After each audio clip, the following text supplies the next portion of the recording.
Okay, it's now recording. So I would like to thank Ana Gaspar for the seminar today. Again, the seminar will be in Portuguese, but if you have any question in English or any question in the chat, you can do. Okay, Ana, thank you very much. Bom, bom dia. Eu gostaria de agradecer também a oportunidade de apresentar este seminário ao professor Denis e ao João, que nos alertou sobre a importância de abordar esse assunto, que parece simples, mas que constantemente está sujeito a dúvidas dos envolvidos no gerenciamento de reservatórios, né, e até mesmo a negligência por parte das empresas, cujo foco é apenas aumentar o fator de recuperação.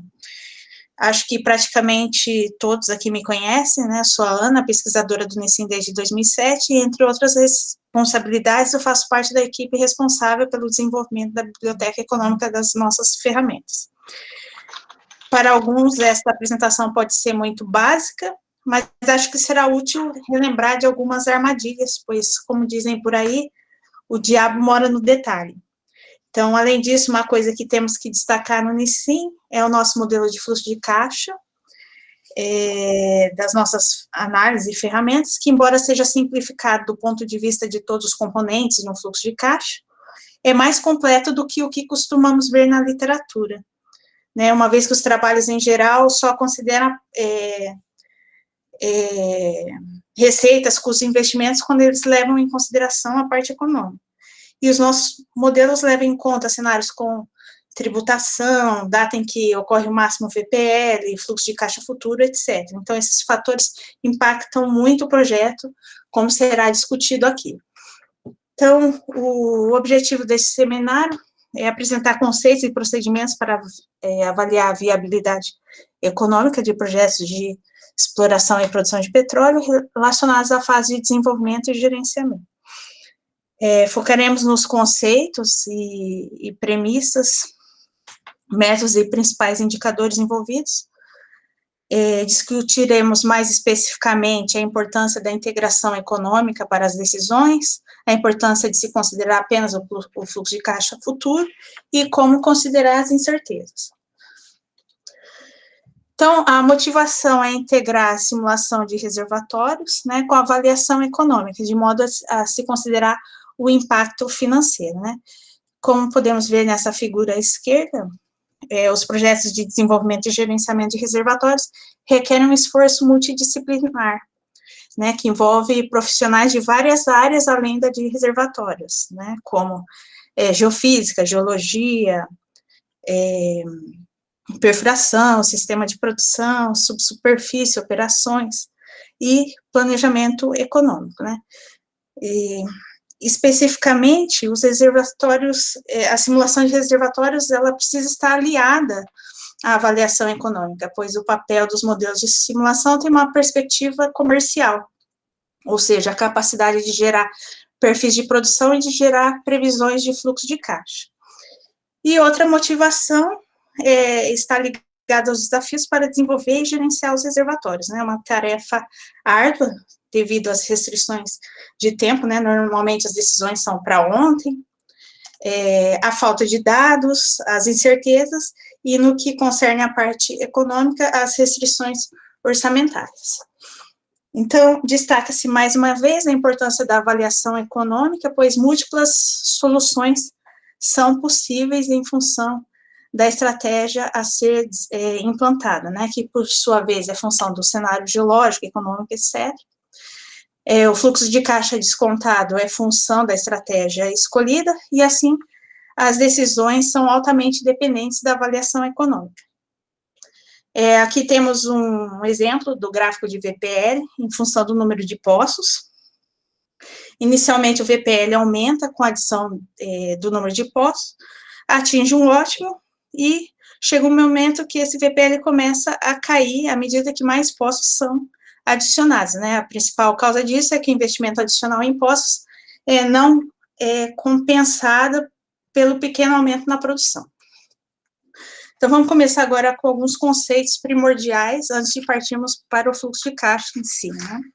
O primeiro conceito é o fundamento da análise econômica, o valor do dinheiro no tempo, né? O dinheiro tem valor diferente no tempo. Então, nunca se deve somar nem subtrair valores em datas diferentes. Isso é objeto da matemática financeira, que é valorar o dinheiro no tempo, né? Esse conceito é a base para as medidas de lucratividade para selecionar projetos de investimento, né? É útil, pois precisamos fazer análise e comparações de vários fluxos de caixa, de entrada e saída que ocorrem em diferentes momentos, né? Temos aqui à direita um exemplo de equivalência financeira de um determinado valor em diferentes momentos, né? Considerando uma taxa de juros de 5% composta ao ano, né? 5% ao ano, utilizando a taxa de juros composta, $100 ou 100 unidades monetárias hoje equivalem a 105 unidades monetárias daqui a um ano, a 110 daqui a 2 anos, e 115 daqui a 3 anos. Agora, fazendo uma analogia em relação às formas de remuneração dos fatores de produção, né, do mesmo modo que temos o aluguel, a renda, como forma de remuneração para a terra e recursos naturais, o salário para o trabalho, o lucro para o empreendedorismo, o ROI para a tecnologia, temos o juro como forma de remuneração de capital, né? E além da taxa de juros, né? A cada período, outros elementos básicos da avaliação envolvem o valor presente, o valor futuro, o valor periódico equivalente e o período de capitalização. Em geral, os projetos são caracterizados por possuírem fluxo de caixa de vários anos, né, e o fluxo de caixa é uma representação dinâmica das entradas e saídas dos recursos do projeto ao longo do tempo, ou seja, representa a diferença entre todas as entradas anuais de caixa e todas as saídas anuais de caixa. As setas para cima representam as entradas e as setas para baixo as saídas. Então, as entradas e saídas são atualizadas para uma data focal, né? E a vida útil ou horizonte de uma alternativa de investimento está relacionado ao prazo de projeção dos fluxos de caixa, né? E quanto mais distante uma data futura está dessa data zero, maiores são as incertezas nas projeções do fluxo de caixa. Partindo agora para o mais básico da matemática financeira, nós temos os juros simples e os juros compostos, né? A equação muda do juro simples para o juro composto, mas o raciocínio é o mesmo, né? O que muda é a forma de capitalização.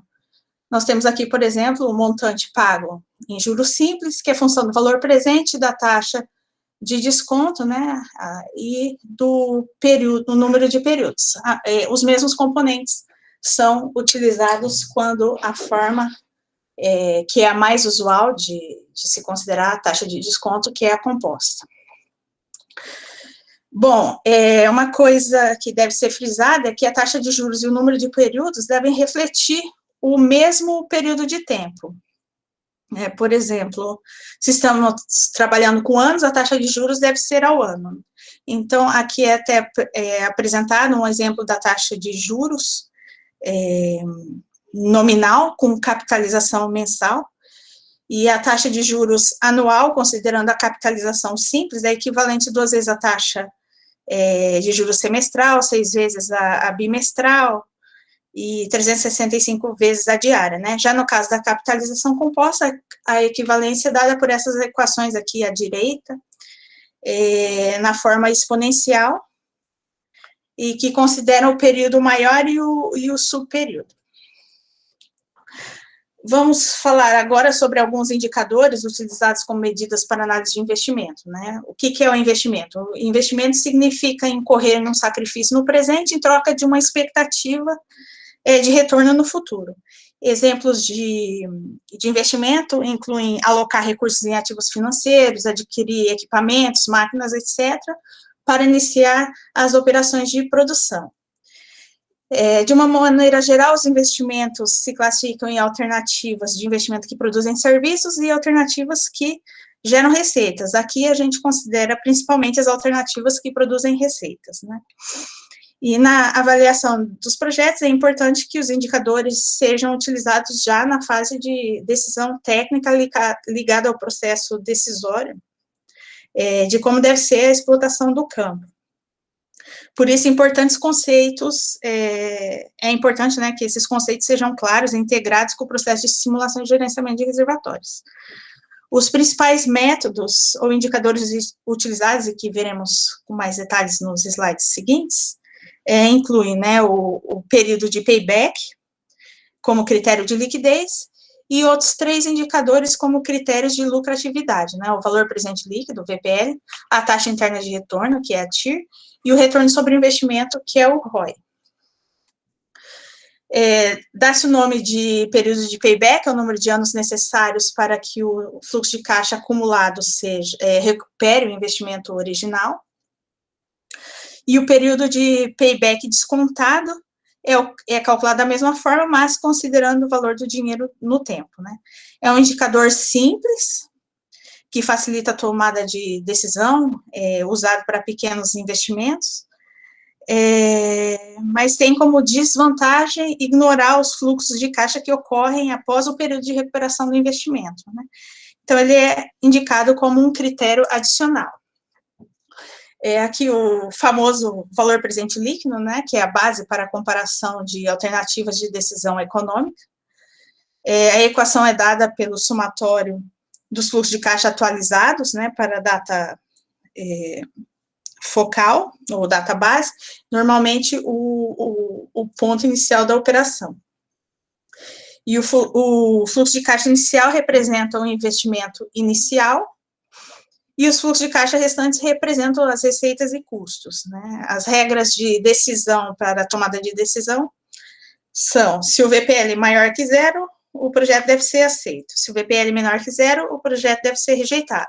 E se o VPL é igual a 0, é indiferente aceitar ou rejeitar o projeto. A taxa interna de retorno é a taxa que remunera o valor investido do projeto, a maior taxa de remuneração de um projeto viável. É a taxa em que o VPL é exatamente igual a 0. E as regras são: se a taxa interna de retorno é maior que a taxa mínima de atratividade, o projeto deve ser aceito. Se a taxa interna de retorno for menor que a taxa mínima de atratividade, o projeto deve ser rejeitado. E se a taxa interna de retorno, né, a TIR, é igual à taxa mínima de atratividade, a TMA, é indiferente aceitar ou rejeitar o projeto, né? Normalmente, a tomada de decisão é pela proposta com maior taxa interna de retorno. E o retorno sobre investimento avalia a eficiência do investimento, é retorno líquido para cada unidade monetária investida, né? É representada pelo cálculo pela razão do lucro ou prejuízo, né, o VPL, pelo valor presente do investimento atualizados para a mesma data, né? É indicado também como indicador, com método de avaliação complementar a outros indicadores, e tem como desvantagem não considerar o valor do dinheiro do tempo e não indicar a grandeza do investimento. Mudando um pouco de assunto, outro conceito importante é o de inflação, né? A inflação deve ser considerada nos projetos, né? Ela pode ser definida como a desvalorização da moeda ou a perda de poder de compra em determinado período de tempo, ou seja, ela leva a uma contínua desvalorização do dinheiro. Só para fins de ilustração, temos aqui uma reportagem retirada desse site, né, que mostra que depois de quase 25 anos do Plano Real, uma nota de R$100 só valia R$ 16,75 no fim de fevereiro do ano passado. Ou seja, a moeda perdeu 83% do poder aquisitivo. Do lado direito, aqui a gente tem um gráfico da inflação acumulada, representada por um dos índices de inflação existentes no país, né, que é o IPCA, o índice de preços ao consumidor amplo, é o índice oficial da inflação. Então, existem vários índices, mas o Brasil tem a meta de atingir o IPCA, né. Então, a gente tem aqui uma curiosidade, é este gráfico, né, da nossa inflação mensal, antes do Plano Real, né? Quem é mais velho lembra dessa época difícil para a economia do país. As maquininhas marcavam os preços o dia todo, o pessoal corria para o supermercado para fazer as compras, gastar o salário, pois com os altos índices da inflação no dia seguinte, não se comprava mais do que se comprava no dia anterior. Às vezes, nem mesmo no próprio dia. Né? Então, podemos ver aqui que o IPCA mensal em março de 1990 chegou a 82%. O IPCA anual em 85 estava em torno de 242%. Olhando a inflação mensal nesse ano, estava em torno de 10% ao mês. E esse não foi o pior ano dessa época. Né? Em 89, a inflação anual chegou a 1.973%, quase 2.000%, com a inflação mensal acima de 20% ao mês. Então, ainda teve um ano pior, que foi em 93, no último ano do Plano Real, que chegou a quase 2.500%, 2.500% acumulado ao ano, né? Difícil até de imaginar. Mas após o Plano Real, em junho de 94, os níveis de inflação caíram a patamares mais confortáveis. Bom, agora falando sobre os fluxos de caixa típicos de exploração e produção de petróleo, os projetos são caracterizados por fluxos de caixa de longo prazo, né? Essa figura ilustra um exemplo de fluxo de caixa do projeto de exploração e produção de petróleo, né? A fase de exploração envolve a descoberta de reservatórios, com a perfuração de poços pioneiros e de avaliação, e em seguida vem a fase de desenvolvimento e produção do campo, em que são instalados os postos de desenvolvimento e produção, a infraestrutura de produção e os equipamentos para transporte de óleo e gás. A data de análise do fluxo de caixa, né, a data de referência é o início da fase de desenvolvimento. Então, considera-se o fluxo de caixa futuro, né? O fluxo de caixa passado não entra na decisão de se investir ou não, mas ela entra no cômputo geral da empresa para saber se o negócio foi viável, né? Então, em projetos de petróleo, as saídas de caixa que ocorrem no início do projeto possuem elevada magnitude, o que aumenta o risco. E, por isso, as análises de decisões equivocadas podem gerar um grande impacto negativo, né? Aqui a gente pode observar os demais componentes que caracterizam o fluxo de caixa, e, no final, quando o limite econômico é atingido, né, temos o abandono. E esse limite ocorre quando os custos superam as receitas. Basicamente, o fluxo de caixa para determinado período depende da produção, do preço dos hidrocarbonetos, dos investimentos, custos operacionais, da depreciação, da tributação e incentivos fiscais. A equação simplificada do fluxo de caixa é apresentada aqui embaixo. O que está entre parênteses corresponde ao lucro tributável, né, que, por sua vez, é a dedução das despesas e da depreciação das receitas. E aqui à esquerda nós temos um exemplo do diagrama do fluxo de caixa. Agora, dando um exemplo aí da importância do fluxo de caixa futuro, considerando somente um projeto, se fossem gastos 200 milhões, se tivessem sido gastos 200 milhões de dólares em exploração e avaliação, e receitas de 800 milhões de dólares, despesas, custo, com investimentos, custos e tributos de 700 milhões, o VPL futuro seria de 100 milhões, né, que seria a diferença entre as receitas e as despesas. Então, a decisão era continuar, ir adiante com o projeto. Mas observe que, para a empresa, o projeto foi deficitário, né, em milhões de dólares aqui a gente tem os 800 da receita, os 700 das despesas, e a dedução também dos 200 milhões de dólares gastos na fase de exploração e avaliação. Então, foi deficitário em 100 milhões de dólares, né? Mas se o projeto não for feito, o prejuízo será ainda maior, de 200 milhões de dólares, que foram os gastos aqui nessa fase de exploração e avaliação, né? Então, como há incertezas e flexibilidade operacional, o projeto pode vir a ser positivo como um todo. Se abandonado hoje, haveria 200 milhões de prejuízo certo. Então, não podemos esquecer que nada é tão ruim que não possa ficar pior, né? Também tem o lado negativo das incertezas, que pode fazer com que um projeto tenha um desempenho ainda pior. Falando rapidamente aqui dos componentes do fluxo de caixa, a receita bruta consiste na multiplicação da produção de óleo e de gás pelos seus respectivos preços. Os preços do óleo utilizados consistem na multiplicação do fator que corresponde ao tipo de óleo produzido e o preço do barril padrão, né, o Brent, e os preços de gás são preços do contrato de venda. Os custos operacionais, ou OPEX, ocorrem durante a vida útil do projeto e dividem-se em custos fixos e variáveis. Os fixos compreendem as despesas independentes do nível de produção, por exemplo, gastos com seguros, instalações, aluguéis, etc., e os variáveis associados à produção, correspondem à mão de obra, materiais, suprimentos, insumos consumidos no processo produtivo. O CAPEX, né, é atribuído às despesas realizadas desde o início do projeto, antes do início da produção, como a aquisição e substituição de ativos imobilizados, mas, posteriormente, gastos adicionais podem ser necessários para acelerar ou manter as receitas, né? Geralmente, ainda restam dúvidas em relação aos tipos de investimento na indústria petrolífera, né? Isto é, os investimentos distinguem-se em investimentos depreciáveis e não depreciáveis.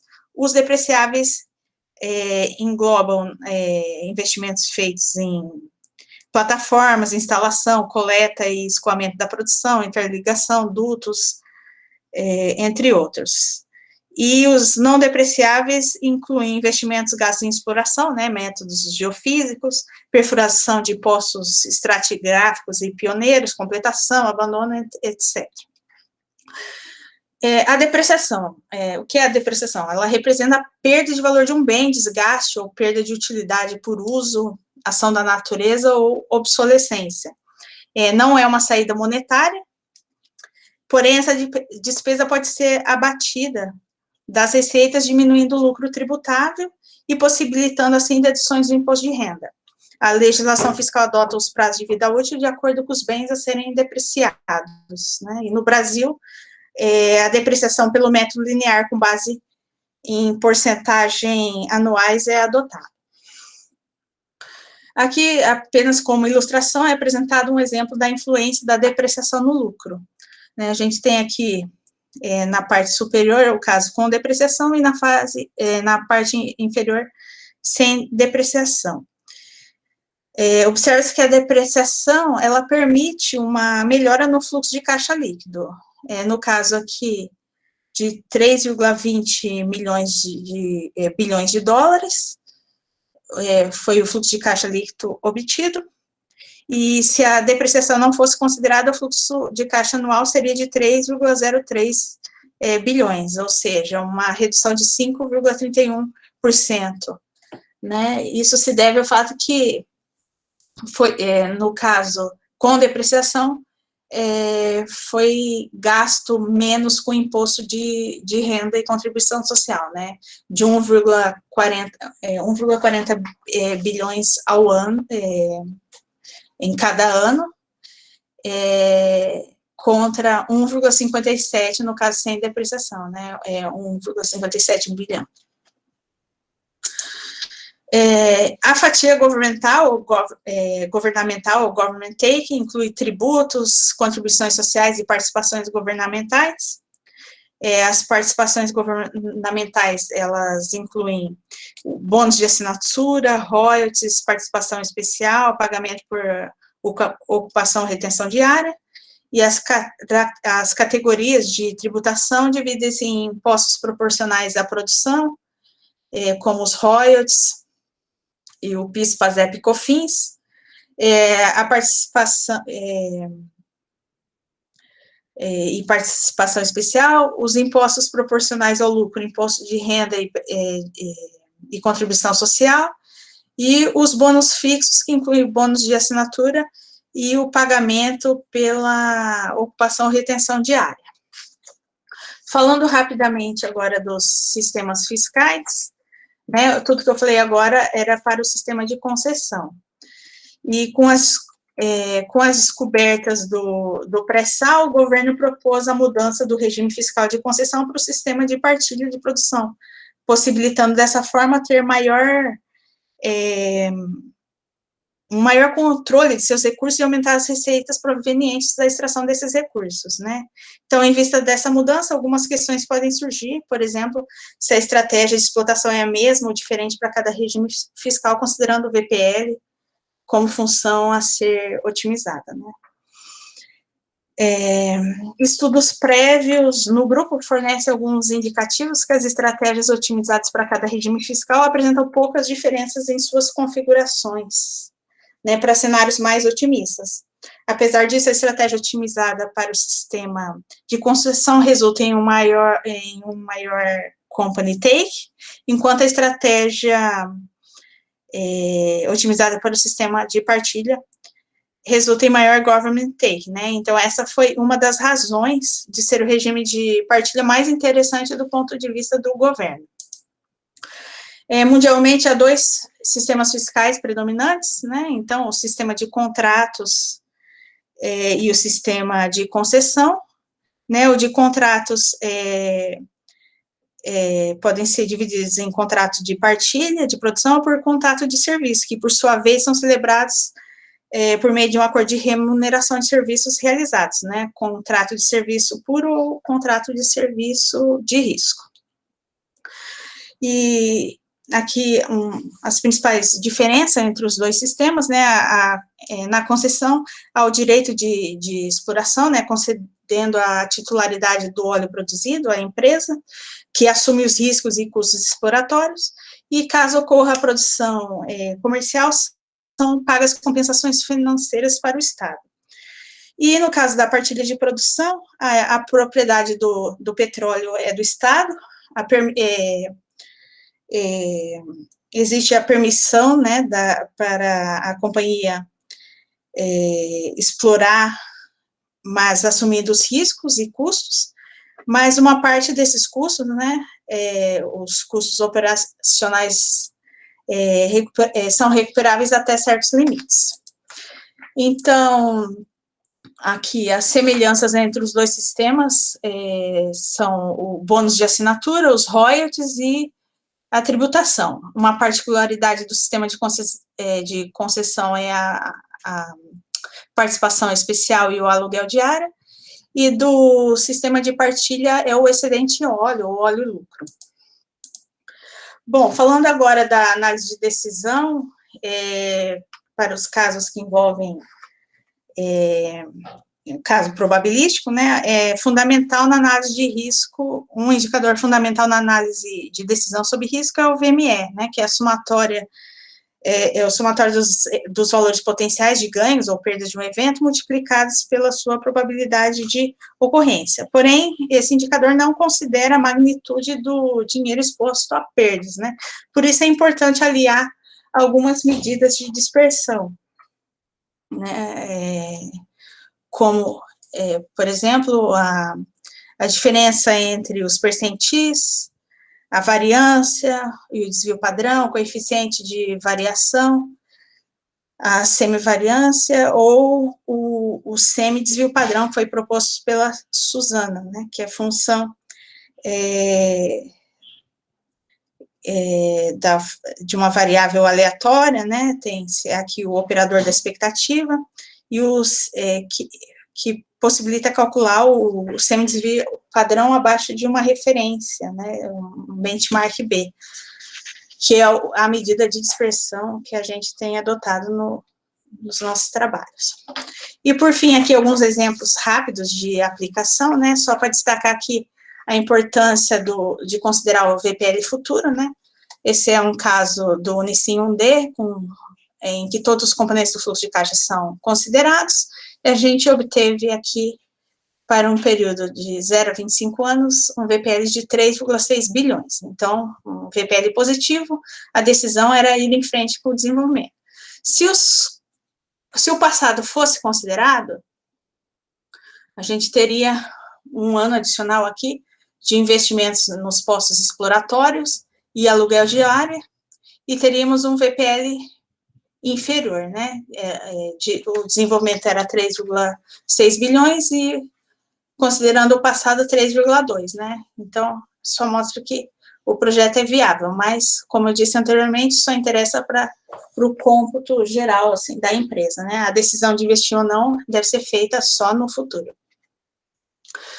E aqui eu tenho um outro exemplo, que é o caso Punk, que eu tinha duas premissas, né? A primeira, eu tinha 5 poços que seriam com certeza perfurados, e eu tinha que decidir se eu perfuraria um poço adicional. As posições dos 5 poços com posição definida, já tinham posição definida, e para esse poço adicional, 9 posições possíveis. Então, esse era um VPL da fase anterior ao desenvolvimento. E a hipótese, ou a premissa 2, né, os 5 poços já foram perfurados, com certeza, no passado, e agora a decisão é perfurar ou não esse poço, esse 6º poço, PROM, e em que posição, né? Então, esse era o VPL de desenvolvimento. Então, nessa fase anterior ao desenvolvimento, assume-se que todos os poços ainda serão perfurados, com incidência dos respectivos investimentos. E na fase de desenvolvimento, assume-se que os 5 poços foram perfurados no passado, com seus respectivos investimentos feitos também no passado, então são ignorados nessa fase futura, e a gente só considera, então, as receitas e os custos desses 5 poços e o investimento desse poço PROM, do 6º poço. Então, aqui a gente tem as curvas de risco para a fase antes do desenvolvimento e a fase de desenvolvimento, né? E aqui eu tenho uma tabela com as posições dos poços e a opção de não perfurar o poço, considerando o indicador VPL antes do desenvolvimento e o VPL do desenvolvimento, né? O caso base é esse, com as coordenadas I igual a 8 e J igual a 22, e a alternativa que resultou em maior VPL é a coordenada I igual a 8 e J 21, assim, bem parecido, para ambos os casos, tanto na fase pré, quanto na fase de desenvolvimento, né? Então, aqui a gente pode ver a diferença de amplitude aqui para o caso pré-desenvolvimento e para o caso de desenvolvimento. Destaca-se que as melhores posições, né, o caso base e o caso que resultou em maior VPL, são representados pelas curvas verde e azul nos 2 gráficos, e no caso pré-desenvolvimento, a opção de não perfurar o poço é dada pela curva vermelha. E não perfurar o poço é uma alternativa melhor do que perfurar em 2 posições, né, esse poço PROM. Já no caso do desenvolvimento, a pior alternativa é não perfurar o poço, né? Todos os poços apresentam, as posições foram melhores do que não perfurar esse poço. Então, aqui só para destacar que a opção, a decisão de investir ou não deve ser feita aqui na fase futura. E, por último, só para mostrar aqui a importância de considerar os indicadores econômicos, né? Num gráfico aqui de VPL por NP, nós temos que as melhores alternativas, representadas pelo ponto vermelho e amarelo, são diferentes da alternativa que resultou em maior NP.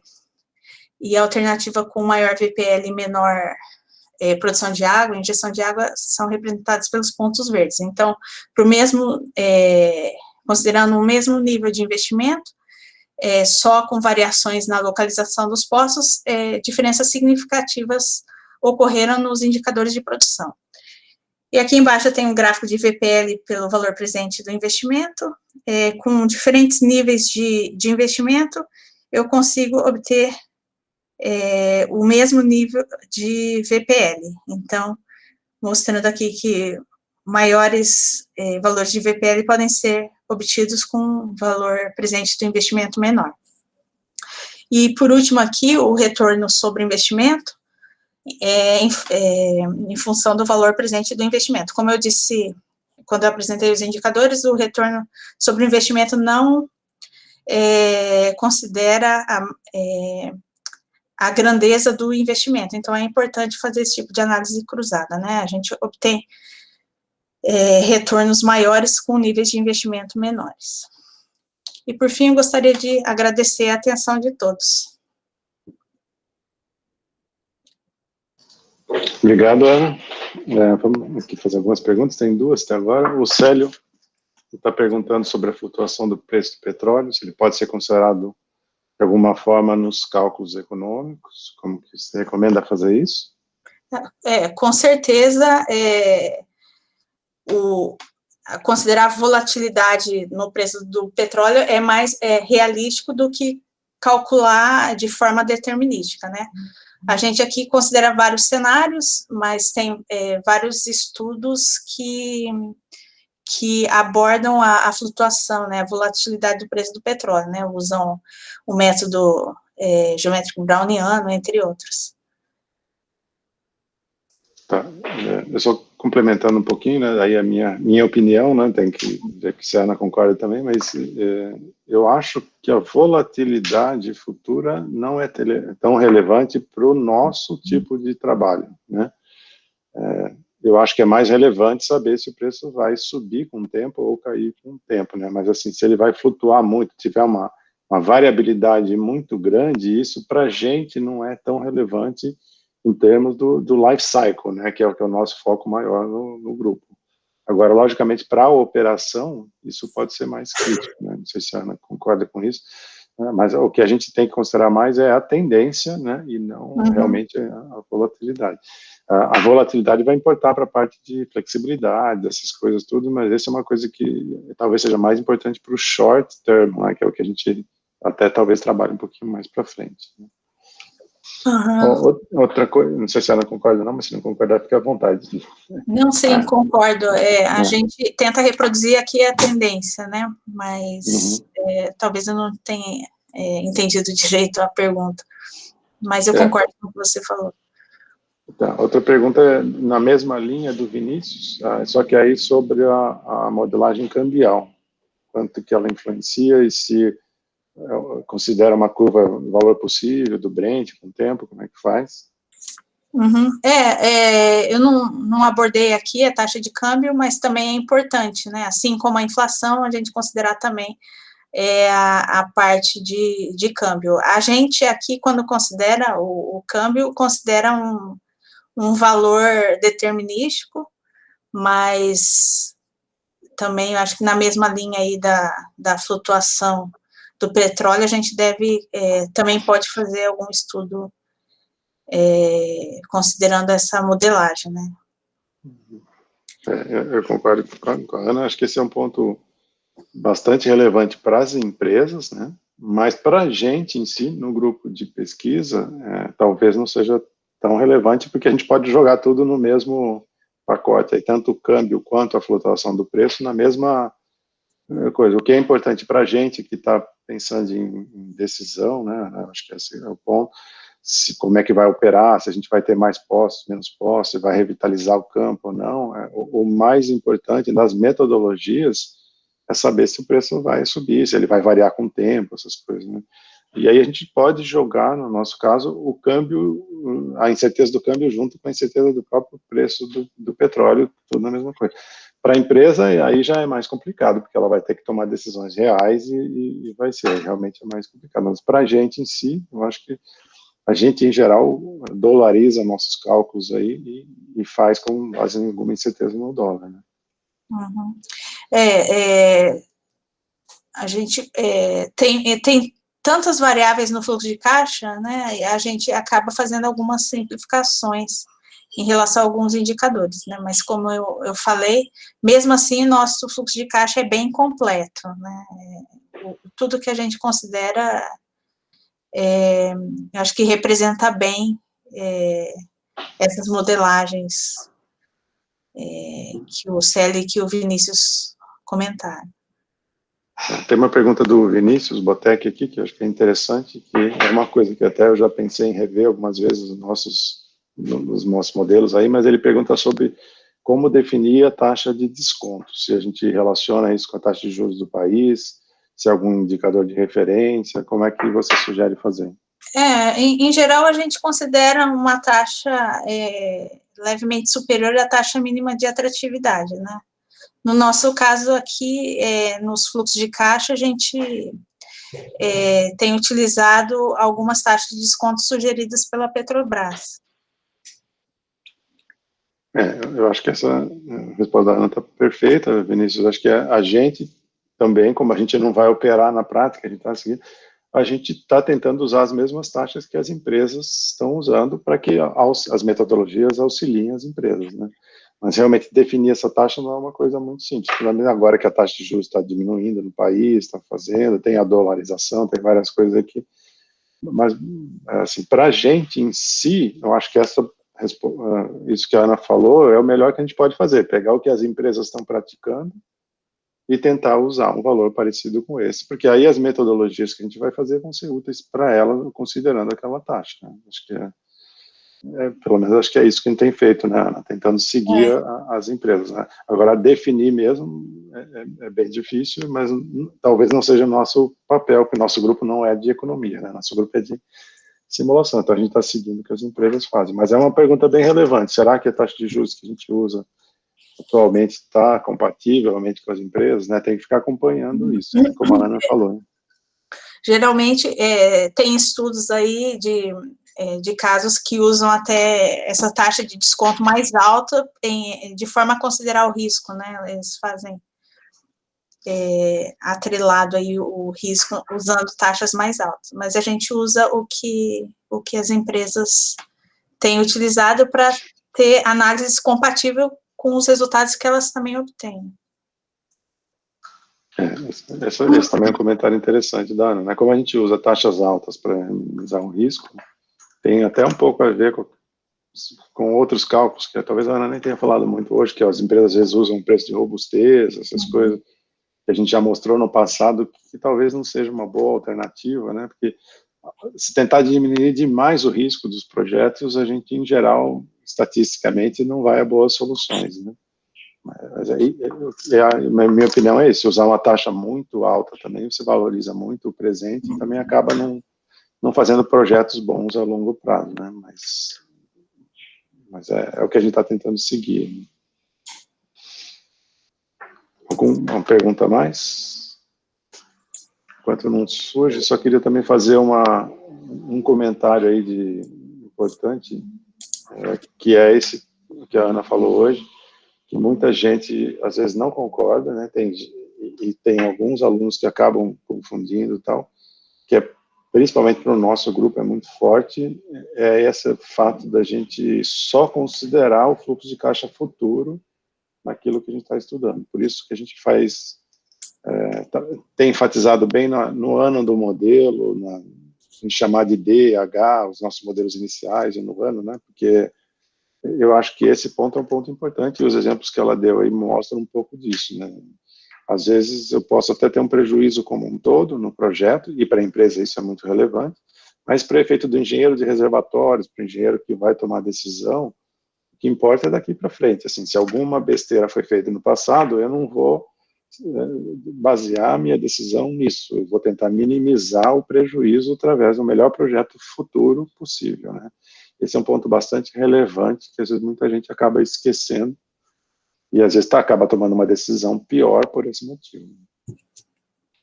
O Gelton tem uma dúvida aí, em relação ao ROI. Eu entendo que o conceito, mas o valor dessa propriedade representa no estudo, como ela pode ajudar em algumas decisões, sabe? Ele está perguntando.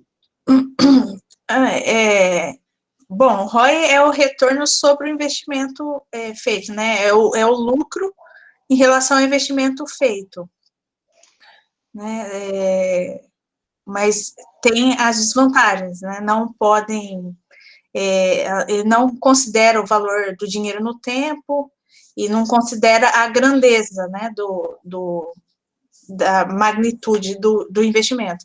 Então, por isso, ele é utilizado como método complementar, né? Em alternativas que, às vezes, tem o mesmo VPL, você pode usar o ROI para desempatar as alternativas, etc. Não, assim, não sei, é um indicador simples, né? Que considera a razão entre o VPL e o valor presente do investimento.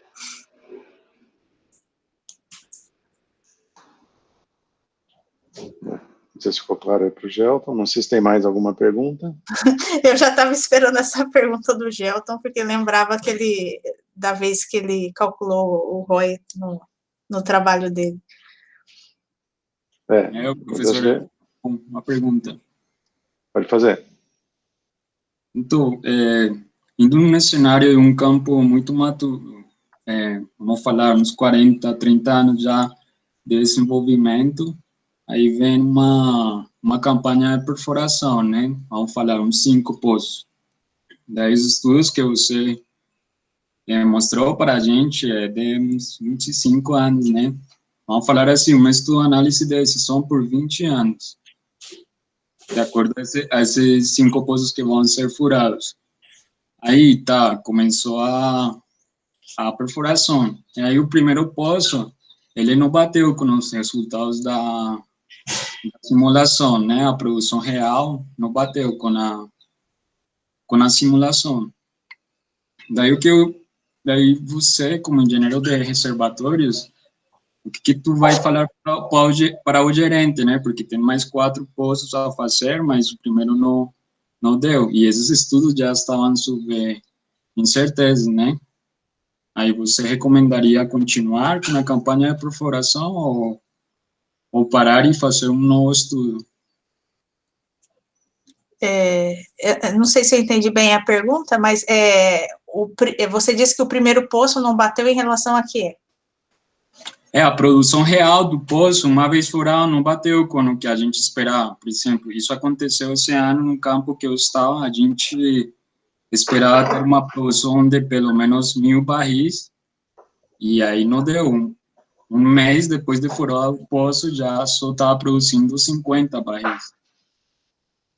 Ah, sim.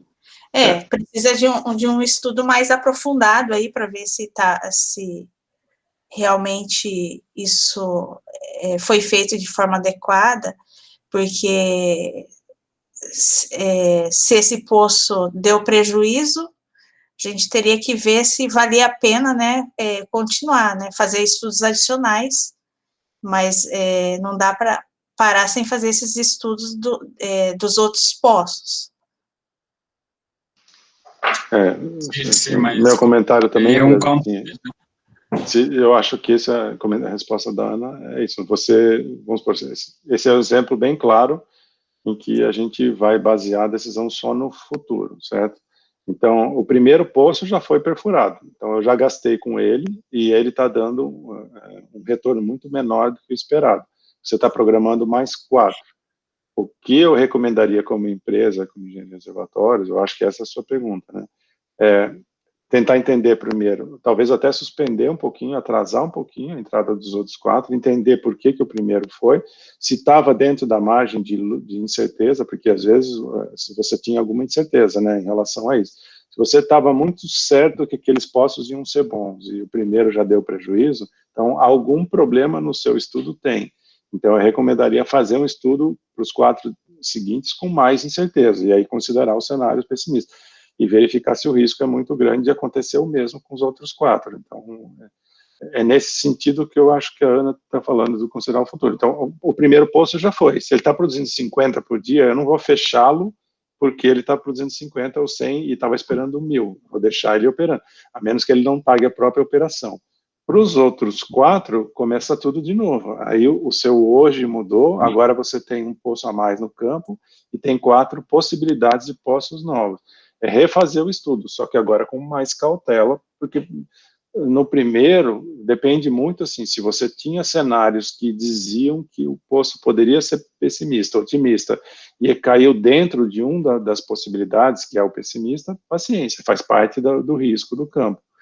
E aí eu seguiria com os próximos 4. Agora, se você estava com um estudo muito certeiro, achando que tudo ia ser bom, e aí o primeiro já não foi, aí eu faria um estudo de novo com os outros 4, considerando um risco maior, aí, considerando outros cenários e tal, e verificaria se a empresa tem condições de ter mais prejuízo, por exemplo, porque esse é um problema de uma empresa pequena, uma empresa grande. Uma empresa grande até pode arriscar mais, uma empresa pequena pode...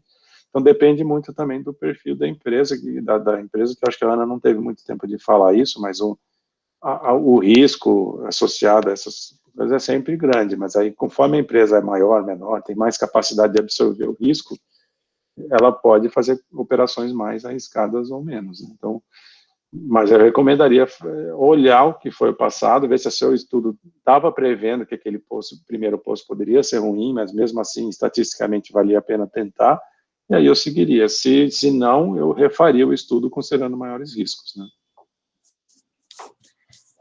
Aí deixa eu ver, tem mais perguntas aqui. O Célio está perguntando sobre o regime de partilha e concessão, se tem alguma consideração?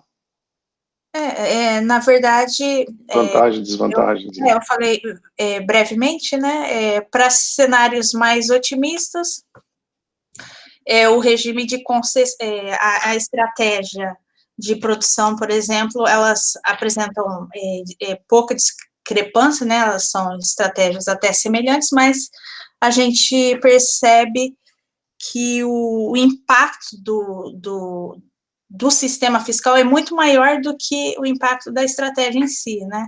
Apesar de elas serem parecidas, elas têm indicadores de company take ou government take bem diferentes, né?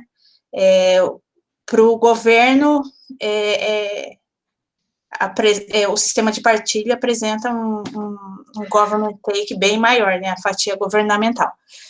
Mas, no caso da dissertação da Lívia, ela mostrou que, para cenários mais pessimistas, a estratégia começa a ter uma influência maior, assim, ela começa a ser mais discrepante, dependendo do cenário e do modelo fiscal, né? E, às vezes, se o cenário de preço do óleo for muito pessimista, o sistema de concessão chegava a ser melhor até para o governo do que para a empresa, mas foi um fato assim que acho que o governo não se atentou que o preço do óleo poderia cair tanto.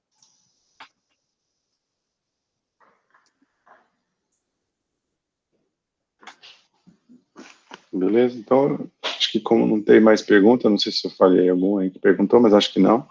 Queria agradecer de novo a Ana aí pelo seminário e ressaltar que esse é um assunto importante para a gente, né? Eu acho que, mesmo que algumas empresas, às vezes até que patrocinam nossos projetos, acham que a gente tem que focar na parte mais de produção de óleo, essas coisas, eu acho que é bem importante a gente entender dessa parte econômica aí, que a Ana tem trabalhado bastante, aí outras pessoas também têm dado suas contribuições, para que a gente possa tomar decisões considerando o fato de que tudo que a gente faz tem um custo, né, e esse custo precisa ser considerado na hora da decisão. Então, acho que é importante. Não sei se o João tem alguma pergunta, que ele falou, professor Denis, aí, senão a gente encerra.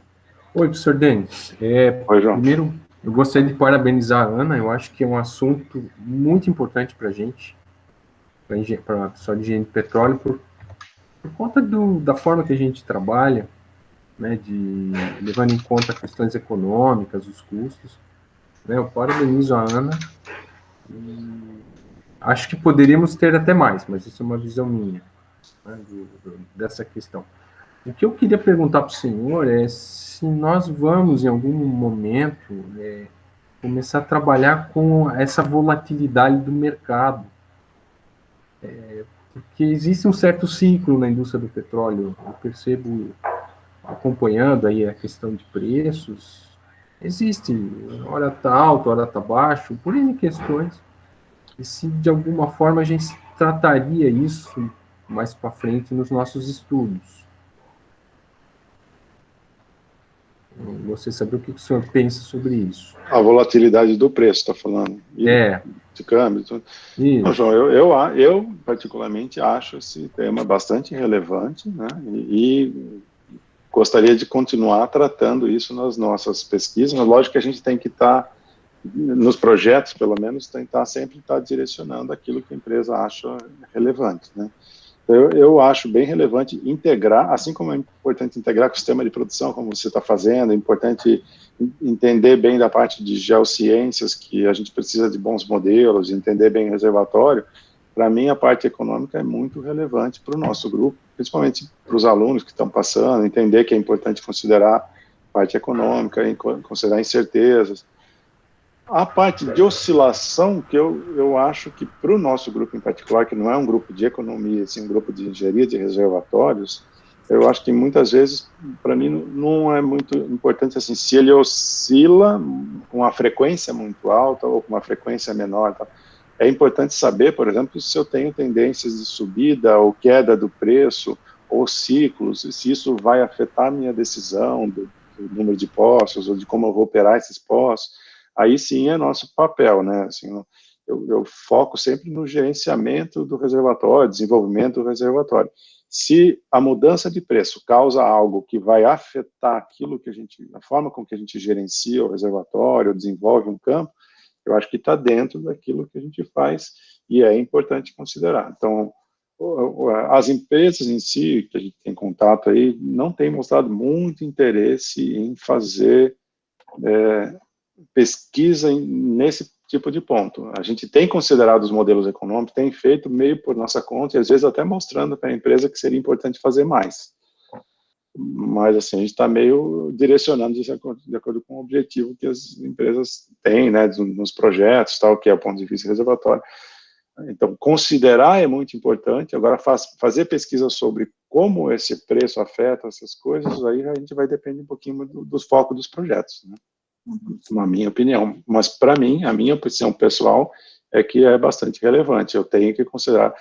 A gente tem que, como engenheiro de reservatórios, entender da parte econômica, entender que as nossas decisões são afetadas por isso e considerar nas nossas metodologias de gerenciamento de reservatório. Agora, quanto considerar, com que nível de detalhe, essas coisas, aí realmente depende do foco do projeto, do foco das teses, de cada um, né?